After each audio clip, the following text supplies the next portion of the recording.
ഗുരുപവനേശ പ്രസാദിക്കണേ. ഭക്തർക്കായി ഭക്തനായ ഈ പാലനാട് സന്തോഷ് നമ്പൂതിരി ഭഗവാന്റെ കാര്യങ്ങൾ പറഞ്ഞതിന്റെ മുമ്പേ മാനസപൂജയാൽ നമസ്കരിച്ചിടുന്നിതാ മാതാപിതാ ഗുരു സഹോദരരെ എന്നും ഗുരുവായൂരിലെ കൃഷ്ണനാട്ടത്തിനെ കുറിച്ച് പറയണ്ടായി. എന്തൊക്കെ കഥകളാണ് അവതരിപ്പിക്കണമെന്നും എന്തിനൊക്കെ വേണ്ടിയിട്ടാണ് എന്നൊക്കെ. എന്നാൽ ഇത് എങ്ങനെയാണ് ഇവിടെ ആരംഭിച്ചതെന്നും അല്ലെങ്കിൽ ഇതിൻ്റെ പ്രാധാന്യം എന്താണെന്നും ഒന്നും പറയേണ്ടായില്ല. അതും കൂടി ഭക്തർക്കൊന്ന് പറഞ്ഞു കൊടുക്കൂ എന്ന് ഭഗവാൻ തോന്നിപ്പിച്ച പോലെ. അതായത് സാമൂതിരി രാജാവ് മാനവേന്ദ്ര രാജ, അദ്ദേഹമാണ് ഈ കൃഷ്ണനാട്ടം ഗുരുവായൂരിൽ ആരംഭിച്ചത്. അദ്ദേഹം എഴുതി ചിട്ടപ്പെടുത്തി കാവ്യരൂപത്തിൽ ആരംഭിച്ചു. അത് അങ്ങനെ ആരംഭിക്കാൻ ഒരു കാരണമുണ്ടായി. ഒരു കഥ പറയുന്നുണ്ട്. അദ്ദേഹം വലിയ ഭക്തനായിരുന്നു. അപ്പോ വില്വമംഗലം സ്വാമിയാര്, പൂന്താനം, കുറൂരമ്മ, അങ്ങനെ പല ഭക്തരും ഭഗവാനെ നേരിട്ട് കാണാനുള്ള ഭാഗ്യം ഉണ്ടായിട്ടുണ്ടെന്ന് എല്ലാവർക്കും അറിയുന്ന കാര്യമാണ്. ഇദ്ദേഹത്തിനും അറിയാം. അപ്പോ ഇദ്ദേഹത്തിന് ഒരേ ഒരു മോഹം മാത്രമേ ഉള്ളൂ ജീവിതത്തിൽ. എന്നെങ്കിലും ഈ ജീവിതത്തിൽ ഒരു തവണയെങ്കിലും ഭഗവാനെ നേരിട്ട് കാണാൻ പറ്റുമോ? എന്നാ അതൊരു വലിയ പുണ്യാണ്. അങ്ങനെയാണ് കണക്കാക്കുന്നത്. അദ്ദേഹം വില്വമംഗലം സ്വാമിയോടൊന്ന് ചോദിച്ചു നോക്കാമെന്ന് തീരുമാനിച്ചു. ചോദിച്ചപ്പോൾ അദ്ദേഹം പറഞ്ഞു, ഓ അതിനെന്താ, ആവാലോ.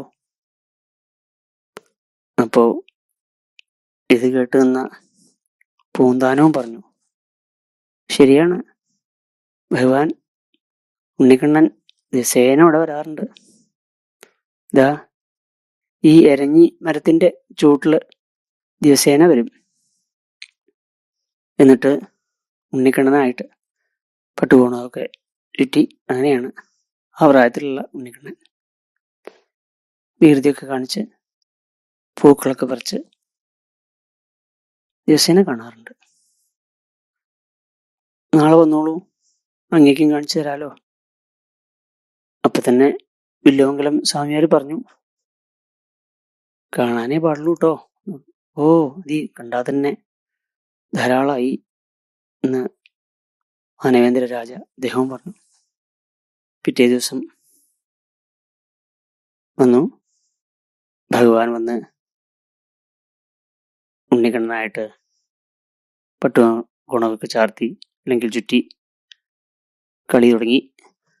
പൂക്കളൊക്കെ പറക്കാൻ തുടങ്ങി. ആ സമയത്ത് വില്വമംഗലം സ്വാമിയാര് സാമൂതിരിയോട് പറഞ്ഞു, ഇതാ ഇപ്പൊ എന്നെ ഒന്ന് തൊട്ടിട്ട് ആ എരഞ്ഞിമരത്തിന്റെ ചുവട്ടിലേക്ക് ഒത്ത് നോക്കിക്കോളൂ. വില്വമംഗലം സ്വാമിയാരെ തൊട്ടിട്ട് സാമൂതിരി അവിടേക്ക് നോക്കിയപ്പോൾ കണ്ട കാഴ്ച, ഭഗവാനെ, ആ ഭഗവാൻ ഉണ്ണിക്കണ്ണൻ നല്ല തേജസ്സായിട്ട് പട്ടുകോണമൊക്കെ ചുറ്റി, അരയില് കിങ്ങിണി, ആ കിങ്ങിണിയുടെ ഇടയിൽ ഓടക്കുഴല്, പീലിത്തിരുമുടി, അങ്ങനെയൊക്കെയായിട്ടുള്ള ഉണ്ണിക്കണ്ണൻ വികൃതി കാണിച്ചു നടക്കണു. പൂക്കൾ ഇങ്ങനെ വാരി രസിക്കുന്നുണ്ട്. ഇതങ്ങോട്ട് കണ്ടിടും സാമൂതിരിക്ക് സന്തോഷം കൊണ്ട് സഹിക്കാൻ വയ്യ. നമ്മളാണെങ്കിലും ആ പ്രായത്തിലുള്ള ഒരു കുട്ടിയെ കണ്ടാൽ ഓടി വന്ന് എടുത്ത് ഒന്ന് ഉമ്മ വയ്ക്കാനാ തോന്നുക. അദ്ദേഹത്തിനും ഒന്ന് തൊടണം എന്നായി. അപ്പോൾ ഓടി വന്നിട്ട് ഒന്ന് തൊടാൻ വേണ്ടിയിട്ട് വന്നതും ഭഗവാൻ കുതറി ഓടി എന്നാ പറയണത്. ആ കുതറി ഓടിയ സമയത്ത് ഭഗവാന്റെ തിരുമുടിയിൽ നിന്ന് ഒരു പീലി തിരുമുടി ചുവട്ടിൽ വീണു. അത് ഈ സാമൂതിരി രാജാവിൻ്റെ കയ്യിൽ കിട്ടി. അദ്ദേഹത്തിന് സന്തോഷമായി. ഭഗവാനെ ദർശിക്കാൻ പറ്റിയെന്ന് മാത്രമല്ല, ഭഗവാന്റെ അനുഗ്രഹമായിട്ടുള്ള ആ പ്രസാദവും കിട്ടി. അതിൻ്റെ ഓർമ്മയ്ക്കാണ് അദ്ദേഹം ഇതെല്ലാം ചിട്ടപ്പെടുത്തി കൃഷ്ണനാട്ടം ആരംഭിച്ചത്.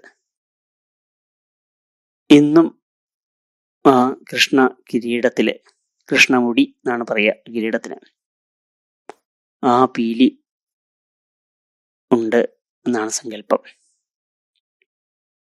മാത്രല്ല, അതുകൊണ്ട് തന്നെയാവാം ഭഗവാന്റെ ആ കൃഷ്ണന്റെ കിരീടമൊക്കെ വെച്ച് വിശ്വരൂപം ആയിട്ട് വേഷം കെട്ടി ഭഗവാന്റെ മുമ്പിൽ ഒന്ന് തൊഴുക, അങ്ങനെ പലരും വഴിപാടായിട്ട് നടത്താറുണ്ട്.